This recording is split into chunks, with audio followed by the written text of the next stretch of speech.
The life insurance payout was just enough to pay for the funeral. After being married for 40 years, I suddenly found myself by myself in our little home in Grants Pass, Oregon, trying to make ends meet on a teacher's retirement check that now seemed way too small. I was 60, and for the first time since age 18, I had to look for work. That's what led me to the night job at Asante Regional Medical Center, handling billing 3 evenings a week. It wasn't fancy, but it gave me something to do. It stopped me from thinking too much about the empty spot at the kitchen table. My shift wrapped up at 10:30, and I'd hop on the final bus to get home, pulling in right after midnight. But that changed in September when they cut the bus times due to money issues. The last one now left at 10, 30 minutes before I could clock out. I couldn't cut my hours short and lose that pay, so I had no choice. I began using a rideshare service that my daughter had set up on my phone. That's when I first crossed paths with Dennis. The initial time his silver Toyota rolled up to the employee door at the hospital, I hesitated about getting in. He appeared to be in his late 50s, with some gray in his dark hair and noticeable wrinkles by his eyes, but his driver score was perfect, 5 stars.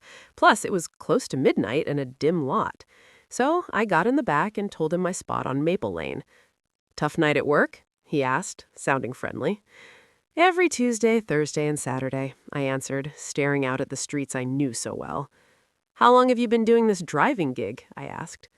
"Around 3 years," he said. "I got laid off when the timber mill shut down. This helps me stay above water." His tone caught my attention. I really looked at him through the mirror. He had that same tired look I saw on my own face, the expression of a person life had hit hard, but who kept pushing forward because there was no other option. "That's tough," I said, and I meant it. He caught my eye in the mirror, looking a bit surprised. "Thanks," he said softly. "Not many say that." "Well, thanks to you too," I replied. "I'm Evelyn," I added. "Dennis," he said, and I noticed a small smile. After that, an odd pattern started. 3 times a week, I'd book a ride, and each time, Dennis's silver Toyota would be the one to show up. At first, I figured it was luck, but after a few weeks, I realized he was doing it on purpose, signing in around 11:20, staying close to the hospital to grab my request. We got into an easy pattern. I'd get in the back, worn out from 8 hours dealing with medical codes and insurance forms, and he'd already have my address ready. On the quick 12-minute trip to my place, we'd chat. It started light, stuff like the weather, road conditions, or how the day went. But over time, as weeks passed, we shared more personal things. I found out Dennis's wife had walked out 2 years back, taking their adult daughter along, not because of fights, but because of the constant money problems wearing them down. Now he stayed alone in a modest apartment by the freeway, driving for different rideshare outfits 6 days a week, often 12 hours straight. "My daughter had a baby recently," he shared one night in October, his words heavy. "A girl. I've only seen photos." Without pausing to think, I leaned up and patted his shoulder. "She'll warm up to you," I said, even if I wasn't totally sure. "Kids can pull families back together." He swallowed hard. "That's nice of you to say." I began adding a bit more to his tip. Not a lot, just a couple extra bucks, but he'd see it. He pushed back at first, but I stood firm. "You're making sure an older lady gets home safe," I'd tell him. "That deserves something." The real reason was those 3 rides each week had turned into the best part of my quiet routine. Dennis never rushed me or acted like I was a hassle. He just heard me out when I wanted to talk and stayed silent when I didn't. In November, I began bringing him coffee, a plain cup from the hospital snack area, still warm when he arrived. The first time I passed it through the window, he looked at it like it was something special. "You didn't need to do this," he said. "I know, but I thought the late shift coffee at work is awful, and I thought you'd get more use out of it than me." From then on, the coffee was part of our setup. I'd get in with 2 cups, and we'd head through the calm streets of Grants Pass, drinking and chatting about all sorts of things. He shared stories about odd riders he'd had, late-night talks, and the mix of people he ran into while driving. I opened up about my husband, adjusting to life without him, and my daughter who rang me every Sunday but lived 3 states over in Colorado. "You're a decent person, Evelyn," Dennis said one evening in late November as he stopped at my house. I need you to know that." My eyes got watery. "You are too, Dennis." December brought colder weather than usual for Oregon, with frost on my yard in the mornings. The hospital put up holiday decorations, shiny strips and lights in the eating area that made the plain building feel a bit cozier. I switched to hot chocolate for Dennis, and he chuckled when he spotted the tiny candy cane I'd stuck to the cup. "My wife used to do little things like this," he said in a low voice. "Simple, nice gestures. I didn't value them enough back then." "You value them now," I said. "That's what counts." It was a Thursday evening, December 14th, when things took a turn. Dennis showed up like always, but he seemed off. His grip on the wheel was tight, and he kept looking back at me in the mirror, not in his normal friendly way, but with a seriousness that made me uneasy. "Evelyn," he said as we left the hospital, "I have to ask you something, and I need a straight answer." My mouth felt dry. "What?" "That neighbor of yours, 3 houses down, the guy in the gray 2-story place with the red truck out front, do you know him well?" I was caught off guard. "Michael Harlan? Not really. We nod hello sometimes, but we've never talked much. Why?" Dennis stayed quiet. He went left instead of right, going the wrong way from my street. "Dennis, where are we headed?" "Someplace we can discuss this." His tone was tense. "Evelyn, pay close attention to what I'm about to say." "You're making me nervous." "I know, and I'm sorry, but you have to hear it." He stopped in the vacant lot of a shut-down store, shifted to park, and turned around to look at me directly. In the bright security lights, his face looked worn out. "I gave Michael Harlan a ride last week," Dennis said. "Saturday night, about 10:30. He was really drunk, and people like that tend to say a lot." I waited, my pulse racing. He was on his phone the entire time, fighting with somebody. I tried to tune it out at first, it's part of the job, but then I heard your address, your exact address, Evelyn. He sounded upset. And these were his words. "The old lady at 847 Maple is going to be a problem. She sees too much. We need to handle it before she figures it out and calls the police." The room spun. "What?" "There's more." Dennis took out his phone, his hands a little unsteady. "I started keeping notes after that, old habit from my security work at the mill.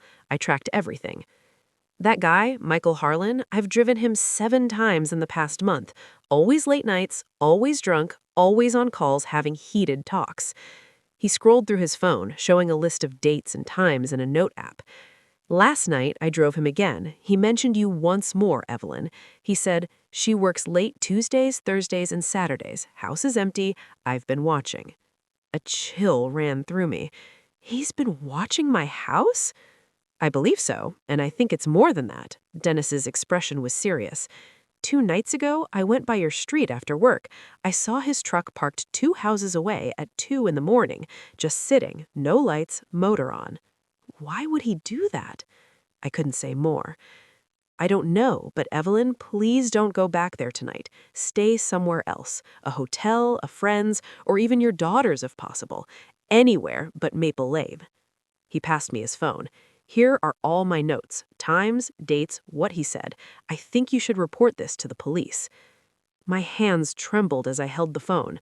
Why wait until now to tell me? At first, I wasn't certain. I worried I was overthinking some drunk talk. But tonight, Evelyn, I checked your street again before getting you. His truck was right in front of your house. My house? And I watched him get out and test your front door. The coffee from earlier churned in my stomach. He tried my door? It was locked, good thing, but he stood there almost a minute, shaking the knob, peeking in windows, then he went back to his truck and just waited, staring at your place. That's when I decided to tell you. But why me? What did I do? I hardly know him.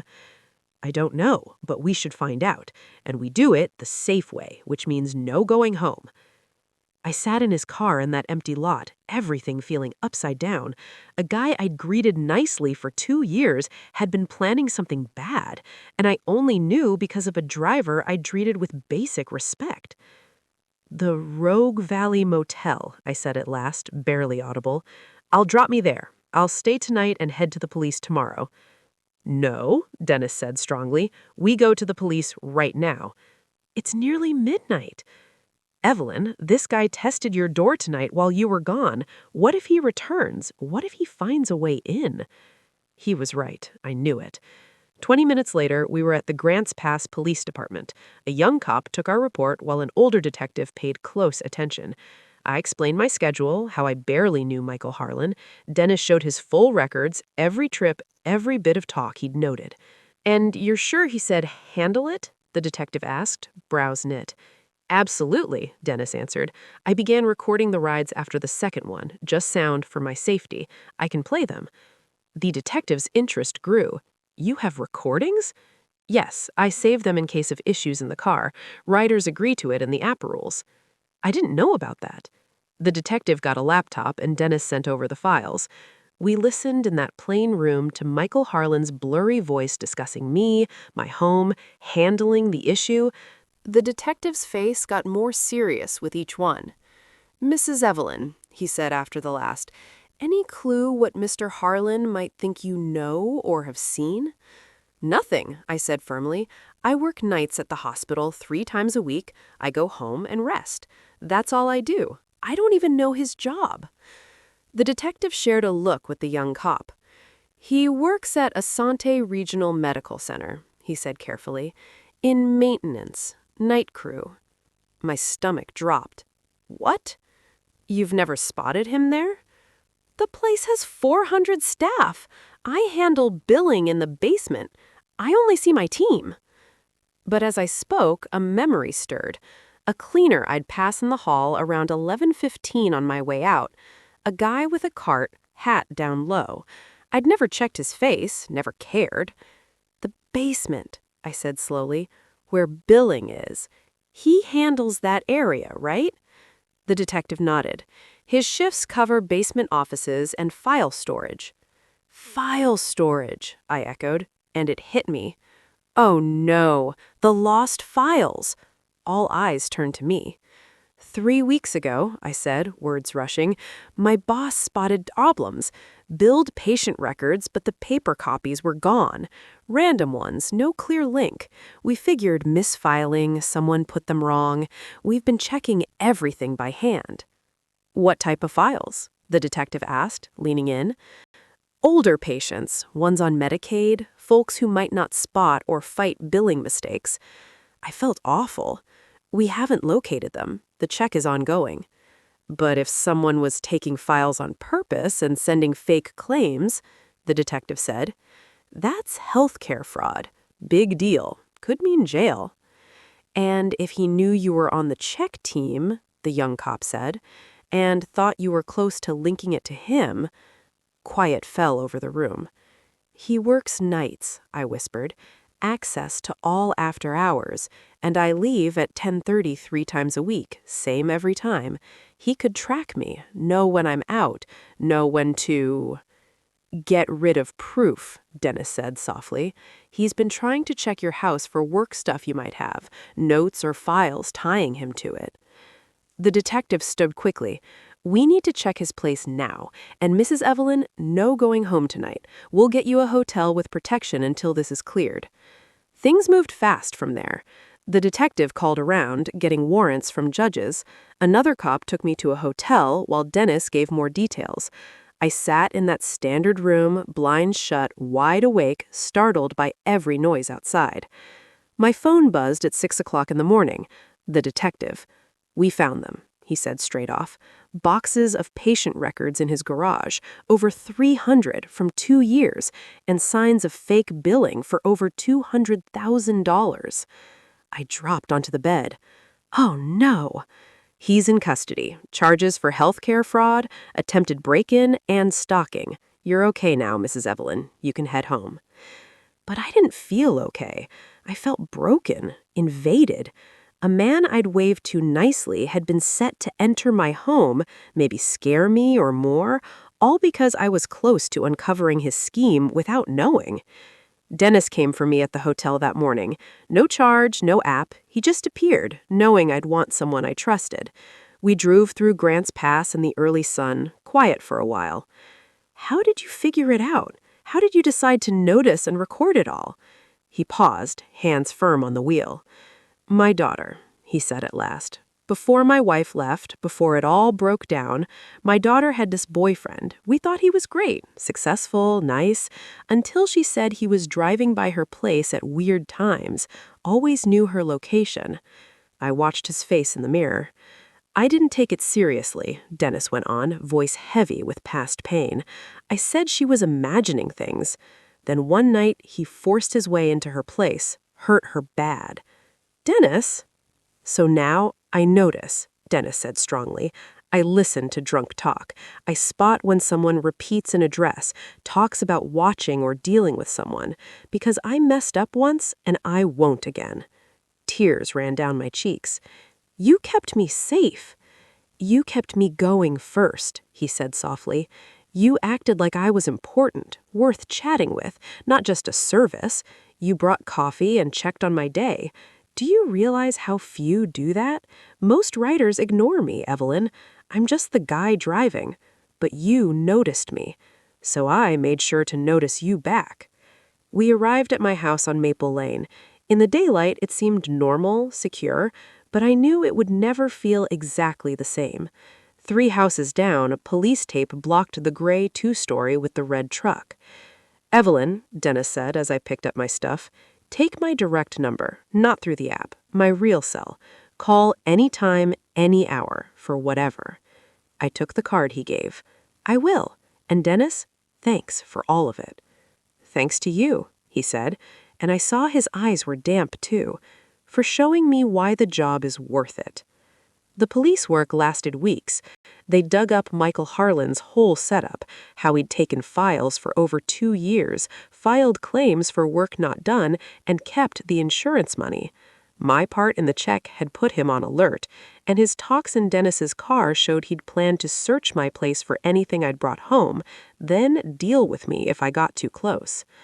I spoke at his court case. Dennis did too, his notes and recordings, key proof. Harlan got 12 years in federal lockup. Through it all, Dennis kept giving me rides to and from work 3 nights a week. But now I ride up front, and we're more than driver and rider. We're close friends, connected by what happened and the decisions we made to support another person.